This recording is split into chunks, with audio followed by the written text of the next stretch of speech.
What's up, everybody? My name is Sean. Welcome to Team Kitchen Fable. I'm here with Jimmy Lee, who, as you will probably know, just won Road to Nationals at the Cloak and Blaster. Jimmy, what's up, dude? What's up, Sean? I mean, I'm still pumped, man. It was, of course, winning a Road to Nats. It's awesome, bro. Yeah, so for you guys, we're actually going to be going through Jimmy's entire list today. And we're just going to talk about a little bit about the deck building process. We're going to talk about some of the things that came in very close to the tournament, some of the things that came out. And to be honest, I think with Flesh and Blood, all lists should be a work in progress at all times. And I think, you know, Jimmy, I think you agree with me in that, like, you mentioned this before, like, this is not going to be the last Boltyn Raydn list you run, right? For sure. I mean, this list might have won, and, you know, even though it won, I'm still feeling like I could do some changes to the list and maybe some changes to my playstyle as well. Always growing. Cool. Yeah, I mean, 100%. And I think that, so what we have here is we have our main list right here on the playmats. And then we've got our sideboard, which will go into the end, and we're talking armor and, you know, just deck cards. We've got the core 60 and the core 4 armor pieces right here. Jimmy, before we get into any cards in particular, what is the goal of Raydn? And is there anything you do differently as far as completing that goal? Okay. So in Boltyn Raydn, the goal is kind of what Raydn offers you that Sabers, Hatchets, I guess if you wanted to go Dawnblade, Boltyn, what Raydn offers you that these other decks don't is it offers you consistent damage. Every turn can be powerful. You might not have as good of a go-off turn as, you know, Magic Hatchets over there, Sean, or Sabers. Their go-off turn is huge, but we might not have a stronger go-off turn, but we do offer consistent damage. And the idea with the Boltyn Raydn is most matches, I want to aggro them down. I want to just go to face, put the damage on. If I need to set up, I will, but, you know, I'm threatening. I want to threaten about 7+ damage per turn, and that's like the minimum. Do you feel like this deck has any favorable matchups? Favorable matchups. You know, I would say it has a good amount of favorable matchups. I mean, it would be easier for me to tell you the matchups which I am more nervous about. You know, I sweat a little when it comes to Chain, Katsu, Bravo. Most other matchups, I kind of walk in like, you know, I can do this. I can get this. Okay. Yeah, so the more aggro decks, the decks that you might have to race are the ones that you struggle a little bit more with on the Raydn build. You know, so it's more of the fatigue Katsu and Bravo that it might not even be the deck has a bad match if I could just update my playstyle a little more. I've been doing not very much else than testing against Chain because he is the boogeyman of the format, you could say. And racing Chain is hard. Man has 2 hands, and your mechanic gets neg 1 from hand, so he would be one of the harder decks to race. But most other decks, I feel like I win the race. You know, and you know, it's not. I didn't test against, you know, everybody in the world and against the best players with every hero. But in my testing, I have found that if other heroes are trying to race me and they're not Chain, I can squeak it out for sure. Yeah, I definitely think from my experience running a Raydn build, I tend to say if Prism wants to just run 2 Heralds a turn, I say, okay, go ahead. You're never touching your soul because you're going to have to pay for it. And I know I can dish out 14 to 20 damage on a solid turn, right? So I just I play it that way for sure. Sure. Anyways, let's get into the meat and potatoes of this deck. I've got the cards divvied out over here. We've got our defense reactions over on the side right here. We've got our charge card. So let's actually go into the core of what Boltyn is, and that's the charge mechanic. So why don't you go ahead and talk about why you chose. You've got 3 of each of these 0-cost on-hit effect cards. So that's the Bolt of Courage and the Engulfing Light. For those who don't know, Bolt of Courage gives you a draw on hit when you've charged, and Engulfing Light gives you Engulfing Light into Soul on hit when you've charged. The Express Lightning has no on hit, but has that extra bit of damage on it, so it's 4 damage, whereas the red for the Bolt of Courage and the Engulfing Light will be 3. So Jimmy, why don't you talk to us a little bit about why you chose, I guess, 6 of each of these 0-cost charge cards? So in a Boltyn deck, especially a Boltyn Raydn deck, you want X amount of charge cards. I think in the Raydn build, worse than any other type of build, if you see a no charge hand, it could really throw you off your game. It could, switch to tempo. It could be terrible. So that's why I run the zero cost charge cards, because they're definitely very, there's not much wrong with them, it's zero cost, so you don't have to pitch, so you could block better, or you could just have a better turn when you play these cards. They're zeros, and Golden Light, Bullet Courage have relevant enough on hit effect, and Express Lightning, sometimes you just want to go for damage. If I'm trying to set up my soul or set up my arsenal, I will go Engulfing Light or Bolt to end the turn when hopefully they block a couple, or just to threaten a block. But if they're on like 2 on 1, I'll charge in the Engulfing and shoot out the Express Lightning, just because it has that little bit more damage. Yeah, 100%. I think especially when you've already got the soul charged, Bolt of Courage is such a threat, right? If you're holding 4 or 5 cards and you throw out the Bolt of Courage and your Snapdragons are active, there's 1 or 2 in soul. On Raydn, that's like your opponents they have no idea what you're going to throw at them, right? Right. I would say Bolts of Courage would probably be the strongest on hit effects. With drawing a card is just good in any card game, well, any TCG like ours. And it's versatile. Like you said, you can lead with it and threaten, make your opponent sweat a bit. And you could also, sometimes you just drop, and then the last thing you do is a bolt, and now you threaten, you have to block this, or I'm going to have an arsenal, have another 5-card hand. Very versatile. Yeah, 100%. And so let's talk about, so actually you mentioned a good point, and I just want to cover it, is Boltyn, those no charge hands, so many of Boltyn's cards rely on charge. Not only those on hits for the same cards, but Lumina requires its special ability, which is to swing twice. It requires that charge. Raydn is effectively 0 damage unless you've charged, right? So that free cost does come at a cost to yourself, obviously. And then things like Valiant Thrust just don't have as much ability to swing, right? Valiant Thrust has that +3. But you have like Courageous Steel Hands, which are like just the worst cards ever when you can't charge. Like if you draw Courageous Steel Hands and no charge card, it's a blank card that blocks for 2. It's the worst. Yeah, I had a turn 1. I think it was like round 3 or 4 or something yesterday, and I think I drew into like a Spill Blood, 2 Steel Hands, and like a Sink Below, and I was like, oh man. And I was on the play. Oh, that's the worst. I had my game 1. I think I drew a no charge hand and like a Beacon and a Courageous, and I'm like, oh my gosh, I have to. So I swung for 0. My opponent didn't react, and I played the Courageous just to get rid of it in my hand. I can arsenal a card, hopefully get a charge card. If you can't keep a full card. Jimmy, is that legal? Either. Jimmy, did you cheat? Is that legal? Can you target it? So, I know that you can play Iron Song Response without Reprise being active. So I know that is definitely legal. And Courageous Steel Hand, it doesn't seem to have a cost. It just is an attack reaction that says if you charge this turn, target attack gains +3. I would assume if you don't charge, target attack gains plus nothing. It would resolve with no effect, I would assume. I actually have lost games because I didn't know that. I would assume. So I mean, if we, I am a player at heart. I'm not one of those, rule book worms. So if it turns out that I'm wrong, I apologize to my round 1 player. I did not mean it maliciously. But in the same way that Response can be played without Reprise just to get it out of your hand, I assume that Courageous was the same. Yeah. Anyways, yeah.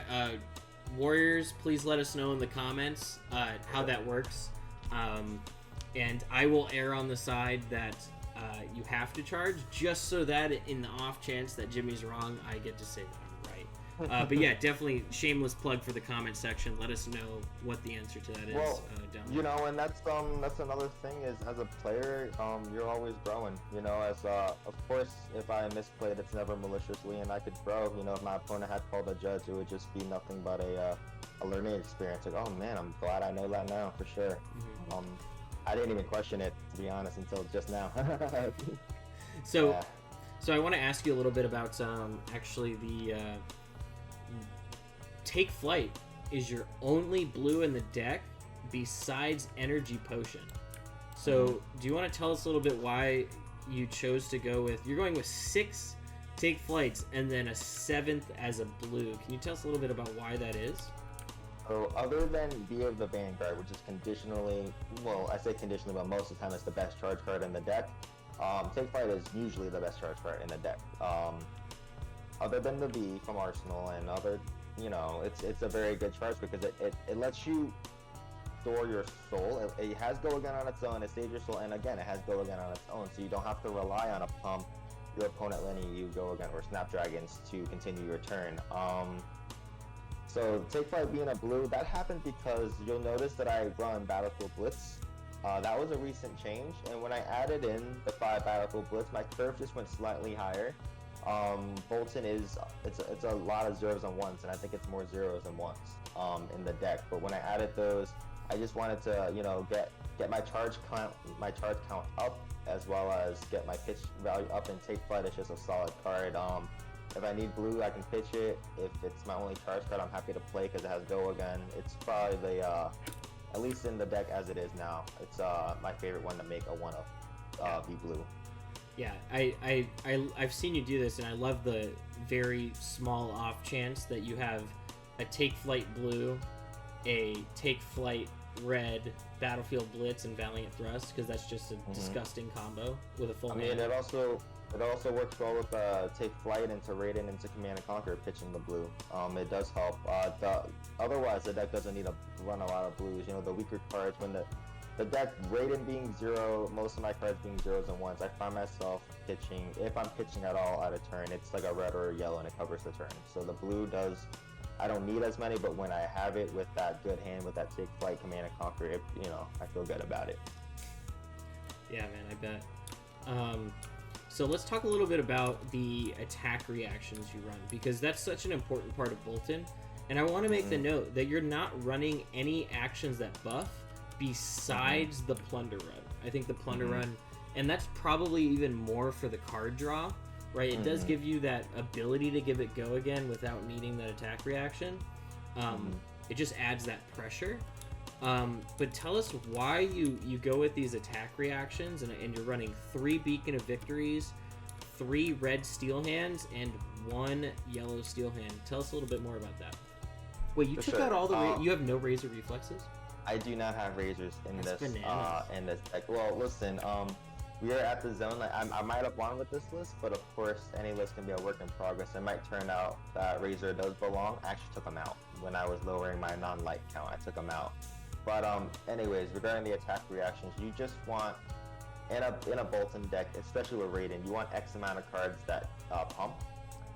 You know, if you don't have enough pumps, it gets to the point where you're either burning your Snapdragons, which, you know, you can, but it's a 1 use per game, or you're relying on your opponent to, you know, block in a way that lets you continue your turn. Otherwise, they could just spell the end of your turn without a reaction. So we have 3 red Courageous Steel Hands. It's strong. It's 0. It's Boltyn's version of Iron Song Response. Beacon of Victory, it might be a pump, and I definitely don't mind using it as a pump, but it's more for the, of course, the search factor. It's strong. It's less of a pump and more of a search, and also enables go again, but it does cost a minimum 2 cards from Soul to do that. So one to pump and search, and 1 to give go again. So it's not really used as a reaction, more of a search card. The yellow Courageous, it's just I felt like I wanted X amount of cards that pumped it. If I need the sideboard, it's maybe the 5th or 6th, maybe the 4th card that comes out, but it's definitely there because I felt like I wanted a pump. Yeah, and I think something to point about this card, I do play Boltyn Axes, so there's really interesting lines of play.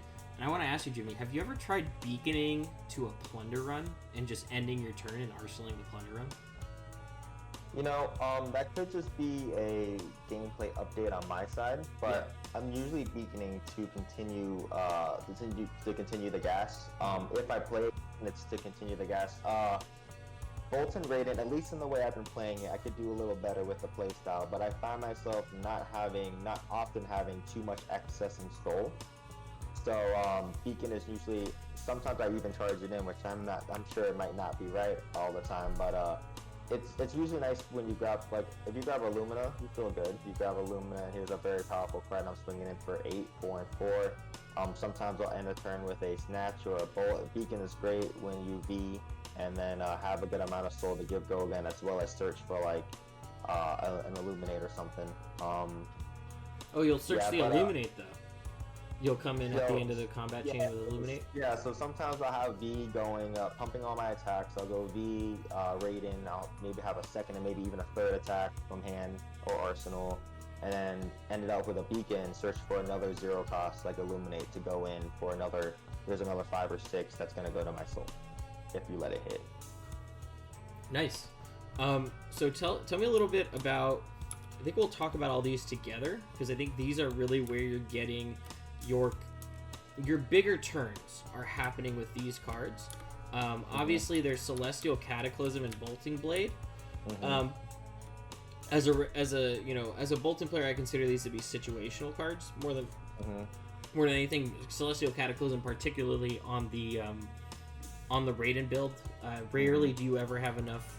Do you have 3 in soul? You're either winning by a lot or you're losing by a lot if you have 3 in soul. So tell me a little bit about these cards: the Battlefield Blitz, the Via the Vanguard, and the Valiant Thrust. Well, V is definitely my favorite card so far in the game. It might not be the strongest card in the deck because Lumina exists and Lumina is very good. But a V from Arsenal, it's a very strong turn. When the V comes from Arsenal, if you could pay for it with Tunic, amazing. Charge 1 or 2 and just have a very long, string of attacks, +1, +2, it adds up. So V is, of course, everyone knows, is a very strong card for Boltyn. If I could play from Arsenal, I will. Sometimes I'll even, I'll see Tunic at, 1, so, not anywhere near the V, but I'll have, a Battlefield Blitz in my hand. So I'll pitch a yellow, play the V, charge 1, and then give it go again, use that 1 floating for a Battlefield Blitz for now, what's it? It's 6 go again, if you pump it with V into Raydn for 4. So even without the best case scenario, it could still be very strong. Battlefield Blitz, they were a recent addition.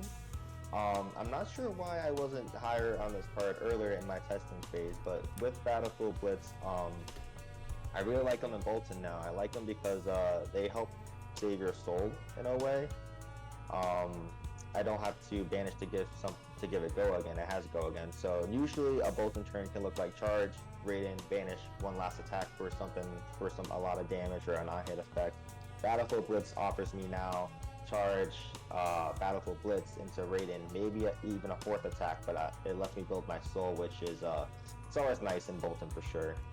Yeah, I wanted to point this card out particularly because I remember we had conversations back in early June, and we were like, Battlefield Blitz is whack. It's not we had a spreadsheet up of all of we had multiple Boltyn lists we were all working on, and Battlefield Blitz was a field on the spreadsheet, and it was always 0. And sometimes we would come back and say, maybe Battlefield Blitz, and we just said no. And then after another month and a half of experience, you had that game against the person you were talking about in Louis' video, and you're like, hey guys, I think Battlefield Blitz might actually work. And then we all just agreed with you. We're like, wait, yeah, actually, we run out of soul sometimes. That would give us that extra damage. And it was Go ahead. Sure. I was a little close-minded on the Blitz because I was like, Battlefield Blitz is 1 for 5 go again if I charge. Valiant Thrust is 1 for 7, and then it pumps, so you banish, give it go again. I was like, Valiant Thrust, I thought Valiant Thrust was just a better Blitz, but then when you connect the dots and realize that Raydn Boltyn, if you're going to be aggressive with it, you are using up your soul quite a bit. So the fact that Battlefield Blitz does save your soul for you there, at the cost of 2 damage over a thrust, it's worth it in my opinion. Of course, if I have a mass amount of soul, I'll pitch the Blitz to play the Valiant Thrust, no problem. But I have more Blitz now. You'll see that I run the yellow ones. One, I needed to up my pitch count, and yellow Blitz is still not bad. I mean, 1 for 4 go again.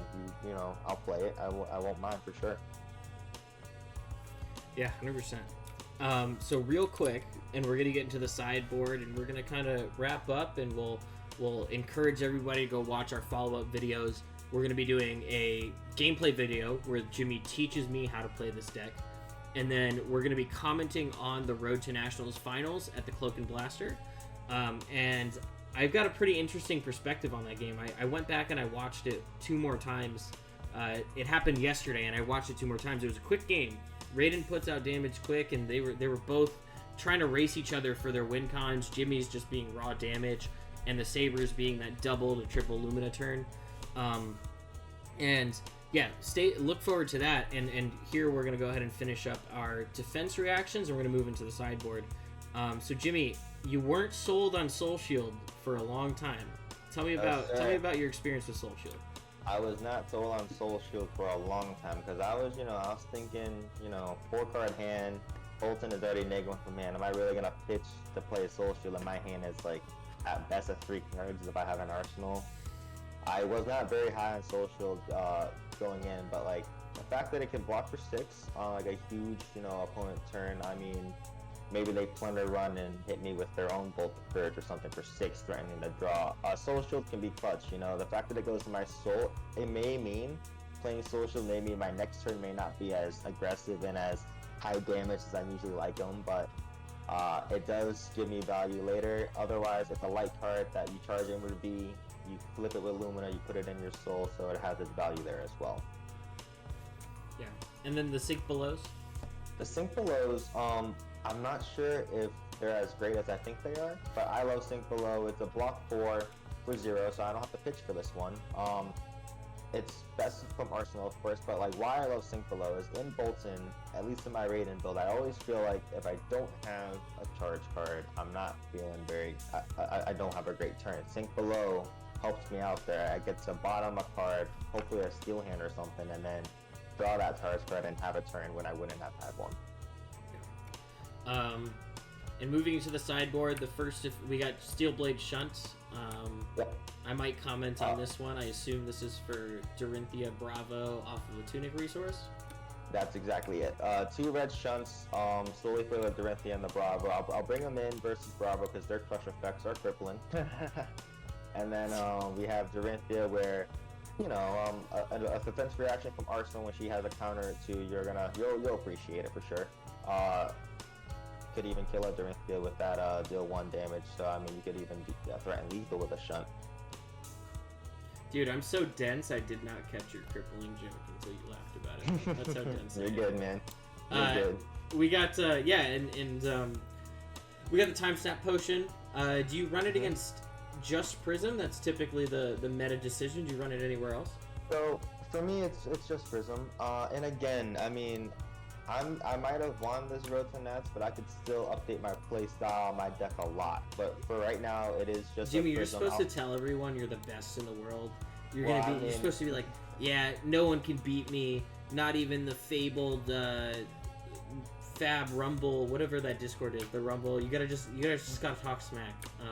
Yeah, I mean, man, it's just the kind of player I've been so far. As I've been just open to learning, and I think that's been really helping me out. It's helping me grow. I think I only started in like March, maybe April even. Playing the game, I mean. And yeah, you took the being open-minded about things really, and always knowing that I can improve really helped me get to where I am right here. So again, back to Time Snap. Yeah, it's for Prism. I like to, if you can plop it down and just not have to touch it unless you need to. Their Arclight Sentinels aren't so bad anymore, basically. If they plop down a Genesis, you don't have to waste your turn just trying to get rid of it before they value off. Yeah, I made the mistake of not running 2 in one of my Prism matchups. I ended up taking the win with a good bit of leeway, but I popped the Time Snap on my first Lumina combo, and then I only had the 1 in deck, so after that I had no cushion, and I actually had one of my combos stopped. So we got the Time Snap there. Impenetrable Belief, this was a hot take. I thought it was a hot take. I know you ran it this weekend. You were 2-1 against Chain. The only loss of the day was Chain and Swiss to a very good Orlando-based player. So tell me a little bit about why you chose this card. Yeah, so the loss of the Chain and Swiss, a very good player, but this Impenetrable Belief, it definitely wasn't the highest on my chain hate cards to begin with, but after giving it some time, the idea behind it is it blocks for 4, so kind of like a sync, but this is also, and it blocks for 4, the condition is like that's after turn 2 versus a chain. It's like after turn 2 this card blocks for 4 all the time. It's also a blue, so I never really want to play this card. I put it on the board not to play it, but I can block for 4. If I need to pitch it, I'll pitch it. It's a blue pitch, so that will help me out for my big, my take flight command and conquer turns. And what kind of pushed it over into making the board for me is it is a light card, so I could always, that's a big deal to me, is having these good V turns, these good Lumina flips. That's a big deal to me, so if I see it off of V or Lumina, I'm still happy. Blocking 4, by the way, is pretty big versus chain when you think about they run Volition, good majority run Nebula Blade, Meet and Greet. Like, these are 4s that are on hits, and blocking 4 means I don't have to sacrifice armor to stop a critical Volition. There's the second time snap. Sigil. Okay. Where are you running this? Sure. So the idea behind Sigil, I bring it against chain. The idea behind Sigil, of course, you see Sigil turn 1 in any format. It's great because here I'm going to Sigil and then draw up, so free 3. But with Sigil, the idea is if I have nothing to do with my arsenal, like I'm drawing up or playing my cards anyways, I'll put a Sigil in my arsenal, and late game, sometimes the chain thinks they got you when you're at 2 or so health. Because if you'll notice, the thing is I don't play no rune versus chain as Boltyn. So they'll see no rune, and they'll see me if I'm like 2-3-ish health. They might play out their seeds and think they got the game on me. They might even make a mistake and not shackle or something because they think they got the game on me. And then you Sigil. This is my anti-seed, my anti-arcane damage versus chain, because I don't really want to be pitching to no rune in a deck that already negs 1 from hand when I play it the way I want to play it. So this is kind of my anti-chain. Nice. It might not be the best, but it's okay. I'm pretty okay with it. I'm happy with it. Chains of Eminence. So this is a 1-of, and this is a 1-of for me. It used to be a 2-of. I brought it down. It really is just it's for chain. If you blind call, you call seeds. They run 9. Sometimes you get the timing works out. You call a Huss and break their Huss. It's for chain for sure, but I'm not convinced that Raydn Boltyn makes the best use out of it because again, you don't proc off and out attacks like chain does, and you're already negging 1 from hand, so that you play a Chains of Eminence, you do your charge thing, you have 1 card in hand, 1 card in arsenal left if you didn't block. So it's I'm not completely sold, but I am giving it a try, and I'm doing okay. It's doing okay. This is some good tech.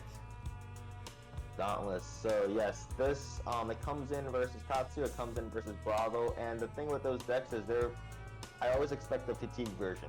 If it's like combo aggro Katsu, I figure like I can adapt and win the game anyways, or at least try, right? But it comes in against a fatigue deck, so what's nice is I don't even have to side anything out. I just put them in. I don't want to be at 60 against a deck that's trying to deck me out anyways. I'll bring them in. If I can make them have to pitch for their 0 cost reactions, I feel good. If I can make Bravo's unmovable cost 4, I mean that's backbreaking to them, I would say. Also pumps my attack, so I mean, helps with the whole go again thing. If I'm swinging for Raydn for 6, maybe 7 the first time, I still feel good. Nice.